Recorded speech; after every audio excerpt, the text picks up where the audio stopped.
आपको बता दें इस वक्त की बड़ी खबर जम्मू कश्मीर के कुलगाम से आ रही है। कुलगाम में चल रहा एनकाउंटर में जैश का एक दहशतगर्द मारा गया। दहशतगर्दों के साथ एनकाउंटर में एक जवान शहीद हुआ है। सिक्योरिटी फोर्सेस और दहशतगर्दों के बीच जारी है एनकाउंटर। 2 से 3 दहशतगर्दों के घिरे होने की खबर है। सिक्योरिटी फोर्सेस ने पूरे इलाके का मुहासरा कर रखा है और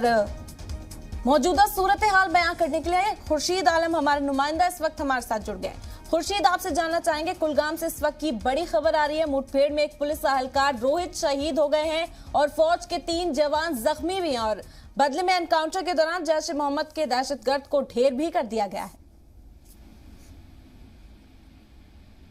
जी बिल्कुल इरम, ये 12 घंटे पहले जब ये एनकाउंटर शुरू हुआ है तो उसमें ताकि ये एनकाउंटर जैसे काफी 12 घंटे तक जो 10 घंटे तक जो बिल्कुल जारी रहा। कहीं ना कहीं जो ये एनकाउंटर जो है ये काफी उससे के बाद हमने देखा कि कुलगाम में इस तरह का एनकाउंटर जिसमें एसओजी पुलिस का एक सिलेक्शन ग्रेड रोहित चिप जो है उसकी हलाकत हुई, जबकि इसमें जैश का एक मिलिटेंट भी उसकी भी हलाकत हुई। 3 सिक्योरिटी फोर्स आर्मी के जवान जख्मी और उनके साथ 2 सिविलियन भी जख्मी हुए।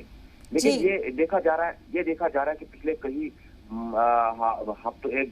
दो माह से हमने देखा है कि कुलगाम के मुख्तलिफ इलाकों में जिस तरह से एनकाउंटर्स हो रहे हैं, तो जिसमें काफी मिलिटेंट्स के बड़े बड़े कमांडर जो है चाहे वो जैश के बात करें, हिजब की बात करें या TRF या अलबदर की बात करें, तो काफी ज्यादा जो है एनकाउंटर्स हुए हैं, तो जिसमें काफी मिलिटेंट की हलाकत भी हुई है। लेकिन आज काफी उससे के बाद देखा है कि जिस तरह से कल ये एनकाउंटर हुआ जिसमें सिक्योरिटी फोर्स को नुकसान हुआ, जिसमें पुलिस का एक कर्मी भी जिसकी हलाकत हुई है और 3 आर्मी जवान जख्मी हुए, उसके साथ साथ 2 सिविलियन भी जख्मी, जिसके बाकायदा तौर पर जम्मू कश्मीर पुलिस के इंस्पेक्टर जनरल ऑफ पुलिस ने जो पुष्टि की है। लेकिन अब देखा जा रहा है कि ये जो एनकाउंटर है इसमें इससे काफी जो तूल पकड़ा, क्योंकि रात देर तक ये एनकाउंटर जारी रहा। जी, तो इस वक्त 2 से 3 दहशतगर्दों के घिरे होने की भी खबर थी। इत्तला है सिक्योरिटी फोर्सेस के पास कि अभी भी इस इलाके में 2 से 3 दहशतगर्द छिपे हुए हैं, तो उनके खिलाफ किस तरह की कार्रवाई अब सिक्योरिटी फोर्सेस की जानिब से की जाएगी? हालांकि आजादाना से हमें जो इतला मौसूल हुई है उसके मुताबिक एनकाउंटर जो है इख्तिताम पजीर हुआ है, लेकिन अभी पुलिस की तरफ से ये अभी पुष्टि नहीं की गई कि क्या अभी ये जो एनकाउंटर इख्तिताम हुआ है या नहीं हुआ। लेकिन अभी आप देख रहे हैं कि ये भी बिल्कुल टाइम अभी, क्योंकि अभी उस तरह से जो है रोशनी भी बाज़ाब्ता तौर पर नहीं, क्योंकि यहाँ पे बर्फ का मौसम है, यहाँ सर्दी का मौसम है, सर्दी के मौसम में लोग थोड़ा देर से निकलते हैं घरों से, तो कहीं ना कहीं जो है अभी भी सिक्योरिटी फोर्स मुख्तलिफ इलाकों में मौजूद है, क्योंकि वो छान कर रहे हैं कि क्या ये एक ही मिलिटेंट इस एनकाउंटर में मौजूद थे या और भी इसके साथ इस मिलिटेंट के साथ कई लोग वहाँ पे मौजूद थे जिन्होंने सिक्योरिटी फोर्स को नुकसान पहुंचाया। लेकिन अब देख रहा है कि जिस तरह से हमने देखा, पहले भी बताया कि पहले एनकाउंटर जो कम मुद्दत में इख्तिताम पजीर होते थे, लेकिन आज जिस तरह से एनकाउंटर हुआ जिसमें करीबन 8-10 घंटे तक जो जारी रहा, जिसमें जैश का एक मिलिटेंट और एक सिक्योरिटी एहलकार भी जिनकी हलाकत हुई, जिसकी पुलिस के एक एहलकार की हलाकत हुई और 3 आर्मी जवान के साथ साथ 2 आम शहरी भी जख्मी हुए। लेकिन ये देखा जा रहा है कि जिस तरह से जम्मू कश्मीर पुलिस, SOG और ये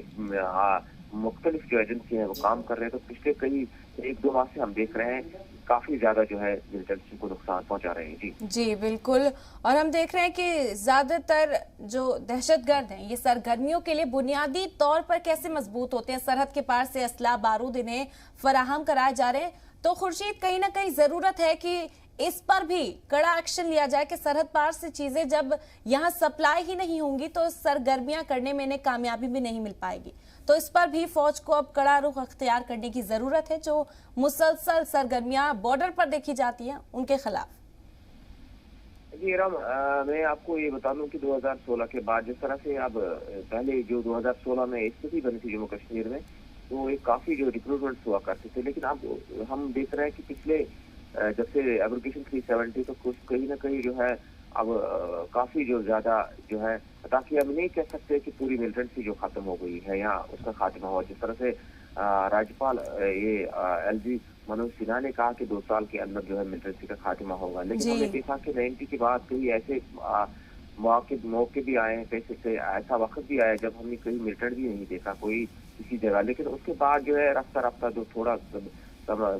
समय बीत गया तो उसके बाद जो है मिलिटेंट से फिर एक बार जो है वो मजबूत हो गई, कहीं ना कहीं उनका रिक्रूटमेंट फिर एक बार जो है सामने आया। तो जिस तरह से हम आज देख रहे हैं कि यहाँ पे अब आज हम देख रहे हैं कि मिलिटेंट को काफी नुकसान पहुंचे, लेकिन कहीं ना कहीं मिलिटेंट जो अस्करी रेंजर जो है वो भी अपनी मौजूदगी दिखा रहे हैं। वो भी कहीं ना कहीं जिस तरह से कल जो हमला हुआ जिससे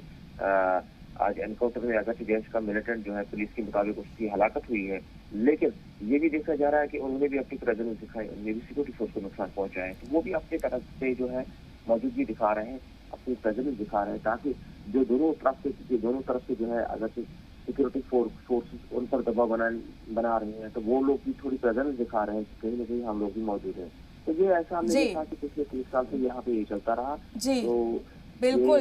तो फौज की जानिब से मुसलसल इस तरह की कार्रवाई भी देखने को मिलती है जिससे दहशतगर्दी का खात्मा यहाँ पर हो। एलजी मनोज सिन्हा हो या फिर वजीर दाखिला अमित शाह मुसलसल इस बात का मुतालबा भी कर रहे हैं कि बहुत जल्द दहशतगर्दों को अपने अंजाम तक पहुंचा जाएगा। खुर्शीद, बहुत बहुत शुक्रिया तमाम बातचीत हमारे साथ करने के लिए।